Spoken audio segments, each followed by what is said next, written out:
Hello बच्चों, कैसे हैं आप लोग। आज के लेक्चर में हम कोऑर्डिनेट ज्योमेट्री का पहला एक्सरसाइज देखेंगे।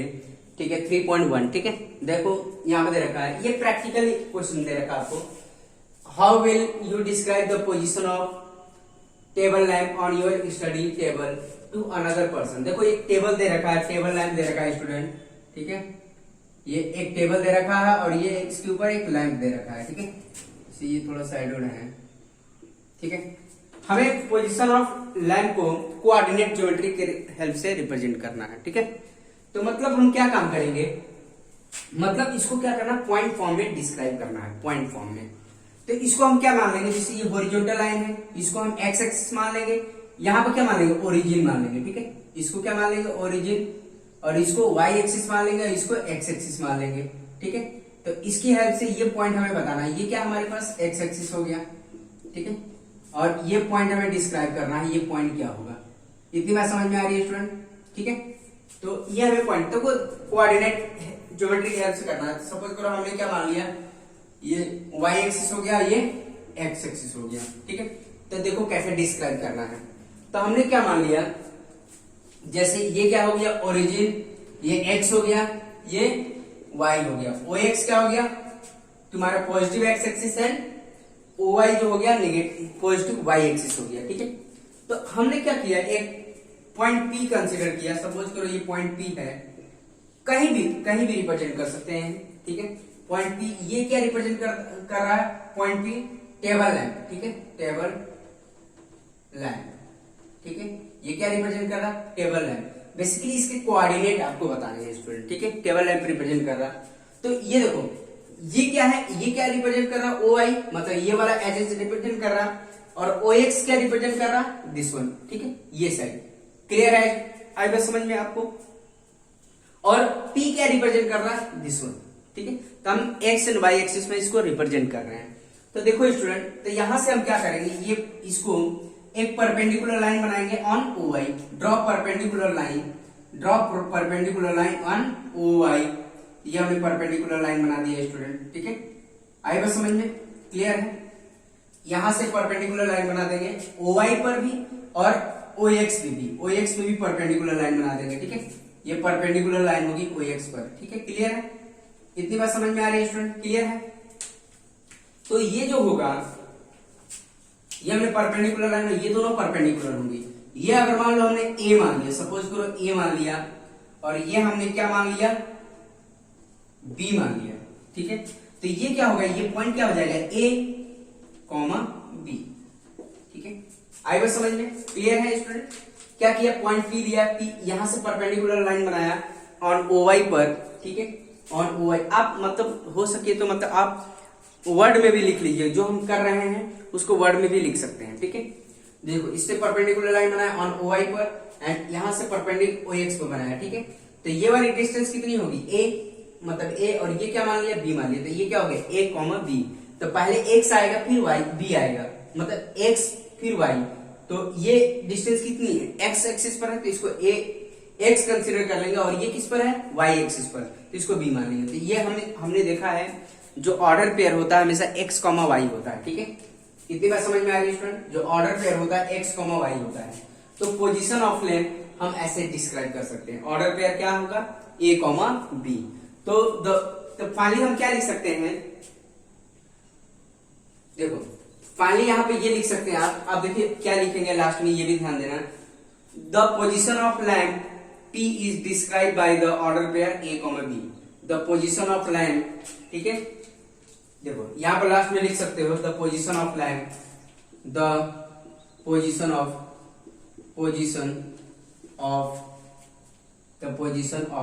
Table lamp P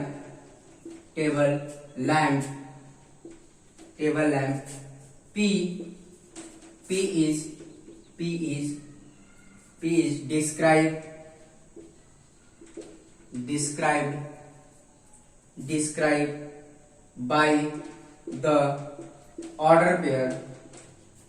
ordered pair A comma B। ठीक है, तो ऐसे लास्ट में लिख सकते हैं, position of a table lamp P is describe by the order pair A comma B। अब यहाँ पे A और B कुछ भी हो सकता है स्टूडेंट, मतलब ए की वैल्यू कुछ भी हो सकती है इस एक्सिस पर, कितनी भी वैल्यू हो सकती है, 20 भी हो सकता है, और बी की वैल्यू तुम्हारा 15 भी हो सकता है, ठीक है। 20,15 मतलब 20,15 भी हो सकता है, कुछ भी हो सकता है, जैसे मतलब 13 और 12 कुछ कोई भी पोजीशन हो सकती है, 13,12 तो मतलब कोई भी पोजीशन हो सकती है। अगर मान लो a, b नहीं मानते हैं आप, अगर 20,15 मानते तो फिर भी सही है, ठीक है। तो वहां पर क्या हो जाएगा, इस a, b के जगह पर क्या आ जाएगा, 20,15 आ जाएगा या 13,12, कुछ भी ले सकते हैं, अपने दिमाग में जो भी आइडिया आ रहा है, मतलब जो भी पॉइंट आ रहा है वो ले सकते हैं आप, ठीक है। इतनी बात समझ में आ रही है student. But always horizontal line X axis and vertical line Y axis होगा। इतनी बात समझ में आ रही है स्टूडेंट, क्लियर है। ये प्रैक्टिकल बेस्ड क्वेश्चन था ये, ठीक है। देखो नेक्स्ट क्वेश्चन देख लेते हैं स्टूडेंट।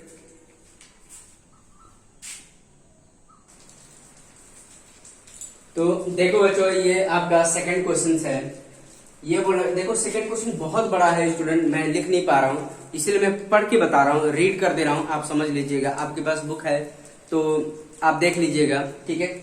अदरवाइज मैंने जो क्वेश्चंस फाइंड आउट करना है मैंने लिख रखा है, आपके पास एनसीईआरटी बुक होगा तो उससे रेफर करिए, ठीक है। बहुत बड़ा क्वेश्चन है, पूरा बोर्ड भर जाएगा क्वेश्चन लिखने से ही, इसलिए मैं लिख नहीं पा रहा हूँ। देखो मैं रीड कर रहा हूँ, मतलब एक जिसमें मतलब सिटी के रोड की प्लानिंग के बारे में बता रहा हूँ, मतलब उसमें कैसे रोड बनाए गए हैं उसके बारे में बात कर रहा हूँ। देखो, a city has 2 main road which cross each other at the centre of the city, ठीक है।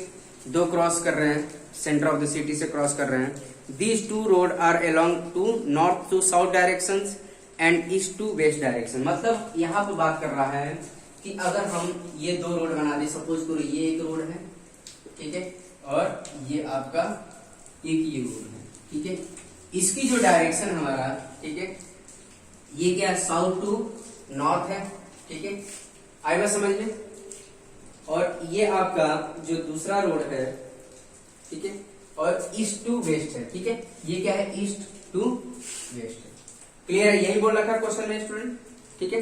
ये बोल रखा है, देखो ईस्ट टू वेस्ट है डायरेक्शन है, ठीक है, ईस्ट टू वेस्ट डायरेक्शन है, ठीक है। अब देखो आगे, all other roads of the city run parallel to each other. बहुत सारे रोड है जो इसके भी पैरेलल है और इसके भी पैरेलल है, ठीक है।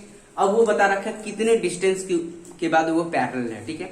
सम डिस्टेंस होगा उसी के बीच तो पैरेलल होगा। अब ये बोल रखा है, अभी all other street of the parallel to this 2 metre apart, मतलब 200 मीटर है, मतलब एक रोड यहाँ पर है तो 200 मीटर बाद दूसरी रोड है, ठीक है।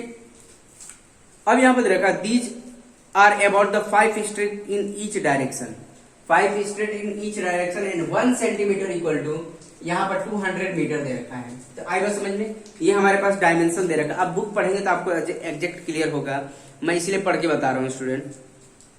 देखो फिर आगे बोल रखा, draw the model of the city on your notebook, मतलब आप नोटबुक में मॉडल ऑफ सिटी बताएंगे, ठीक है। Represent the road and street in the single line, road को एक सिंगल लाइन में रिप्रेजेंट करना है।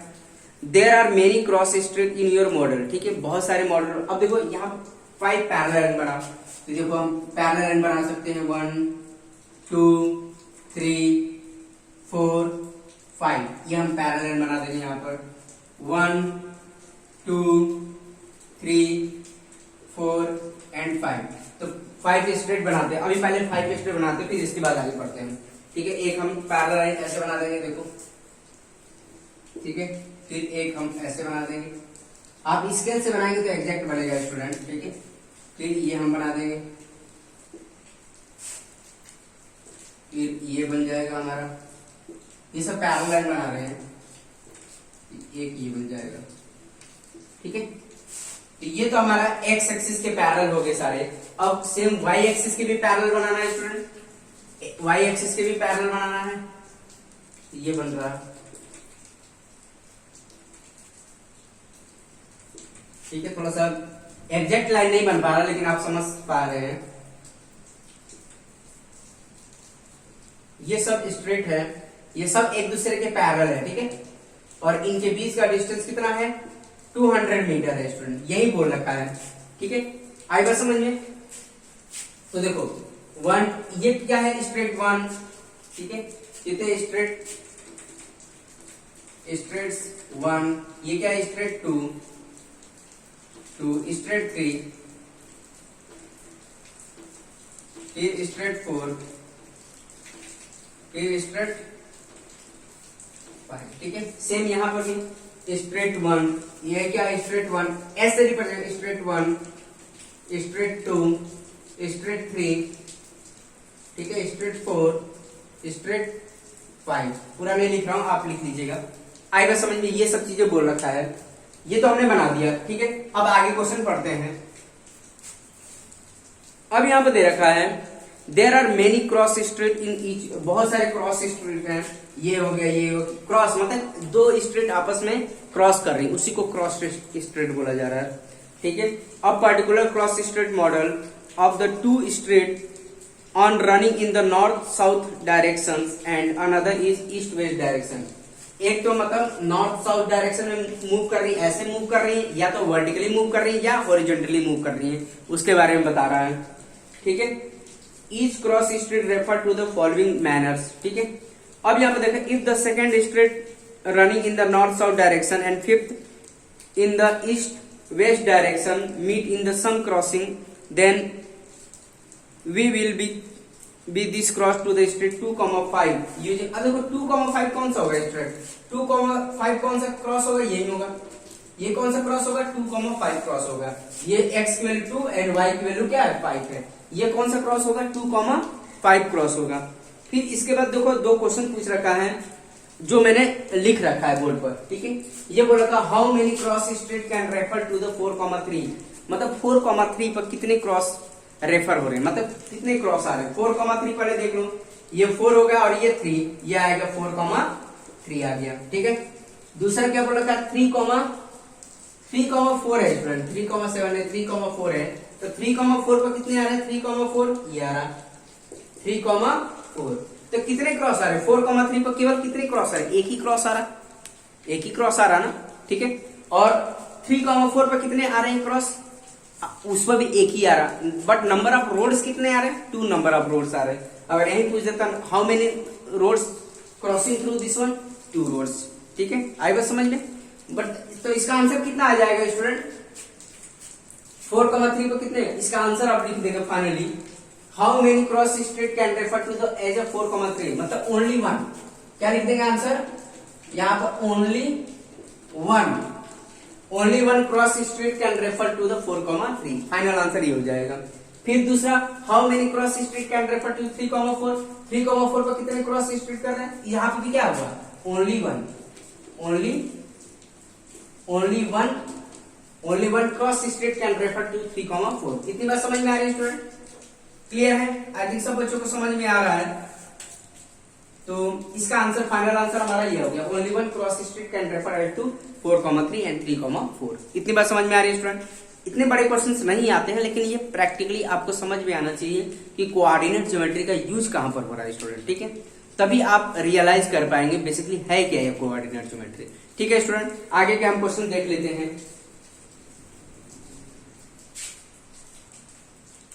तो देखो बच्चों, ये क्वेश्चन आपका 3.2 एक्सरसाइज का फर्स्ट क्वेश्चन है, और ये ऑलरेडी हमने सब करा रखा है, तो जो बच्चों को नहीं आ रहा उसके लिए मैं बता दे रहा हूं।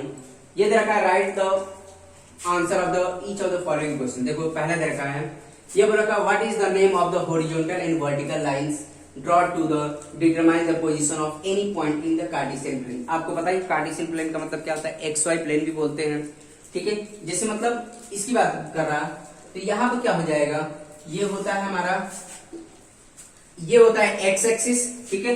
नेम ऑफ हॉरिजॉन्टल लाइन, ये हॉरिजॉन्टल दिख रहा है तो इसको हम क्या बोलते हैं, एक्स एक्सिस बोलते हैं, एंड वर्टिकल लाइन को क्या बोलते हैं, वाई एक्सिस। तो हमारा फाइनल आंसर क्या है स्टूडेंट, तो जो नेम ऑफ हॉरिजॉन्टल लाइन को क्या बोलेंगे, हॉरिजॉन्टल लाइन को एक्स एक्सिस, ठीक है। एक्स एक्सिस के नाम से बजाएंगे हॉरिजॉन्टल लाइन को, हॉरिजॉन्टल, ठीक है, लाइन क्या होता है, एक्स एक्सिस, ठीक है। हॉरिजॉन्टल लाइन को एक्स एक्सिस बोलेंगे, एंड वर्टिकल लाइन को क्या बोलेंगे, वर्टिकल लाइन क्या बोलेंगे स्टूडेंट, वाई एक्सिस, ठीक है। इतनी बात समझ में आ रही है स्टूडेंट, क्लियर है। तो हमारा फाइनल आंसर क्या हो गया, हॉरिजॉन्टल लाइन एक्स एक्सिस होता है and vertical line X axis होता है, क्लियर है स्टूडेंट, आई बात समझ में। ये कार्टेशियन प्लेन भी बोलते हैं, एक्स वाई प्लेन भी बोलते हैं, मैंने फर्स्ट लेक्चर में आपको इंट्रोडक्शन में ये सब चीजें बता रखा है, ठीक है। अब दूसरा क्वेश्चन क्या बोल रहा है, what is the name of each part of the plane form by these two lines, मतलब ये दो लाइन की वजह से इस पूरे प्लेन का पार्टीशन हुआ है, ये 1 2 3 4, तो इसको क्या बोलते हैं स्टूडेंट? तो इसका आंसर क्या है? क्वाड्रेंट। ठीक है, पहले का आंसर ये था, सेकंड का आंसर होगा क्वाड्रेंट। क्वाड्रेंट, ठीक है। और ये कौन सा क्वाड्रेंट है? फर्स्ट क्वाड्रेंट, ये सेकंड क्वाड्रेंट, ये थर्ड क्वाड्रेंट और ये फोर्थ क्वाड्रेंट। जिन बच्चों को अच्छे से समझ में नहीं आएगा, प्रीवियस पहले वीडियो देखें, उस फिर उन बच्चों को अच्छे से डिटेल में समझ में आएगा क्वाड्रेंट क्या होते हैं। ठीक है, तो ये फर्स्ट सेकंड थर्ड फोर्थ कितने पार्ट में डिवाइड करता है?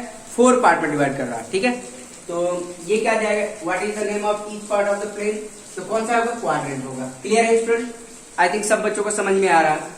बोलेगा write the name of the point where these two lines are intersect. ये दोनों लाइन आपस में कहाँ मीट करती हैं? मैंने बताया था आपको, ओरिजिन पे मीट करती हैं। उसको कैसे रिप्रेजेंट करते हैं? ओ से रिप्रेजेंट करते हैं, और इसके कोऑर्डिनेट क्या होते हैं? 0,0 होता है। इसको क्या बोलते हैं? ओरिजिन। तो थर्ड का आंसर हो जाएगा ओरिजिन। ठीक है, ओरिजिन। ठीक है, ये हो जाएगा ओरिजिन। तो इसका आंसर, थर्ड का आंसर हो जाएगा ओरिजिन। ठीक है, अगर यही बोलता था कैसे रिप्रेजेंट करते हैं? ओ से रिप्रेजेंट करते हैं, और उसके कोऑर्डिनेट क्या होते हैं? 0,0। इतनी बात समझ में आ रही है स्टूडेंट? आई थिंक सब बच्चों को आंसर मिल गया। पहले का आंसर हो गया origin, X axis and Y axis. दूसरे का आंसर हो गया क्वाड्रेंट, और थर्ड का आंसर हो गया ओरिजिन। इतनी बात समझ में आ रही है स्टूडेंट? क्लियर है? आई थिंक सब बच्चों को समझ में आ रहा है। बाकी के अपने जो बुक के क्वेश्चन है आप सॉल्व करते रहिए स्टूडेंट। फिर तो आज के लेक्चर में हम इतना ही रहने देंगे। हम नेक्स्ट लेक्चर में बाकी के रिमेनिंग क्वेश्चन की प्रैक्टिस करेंगे। ठीक है स्टूडेंट, आज के लिए इतना। Okay, thank you.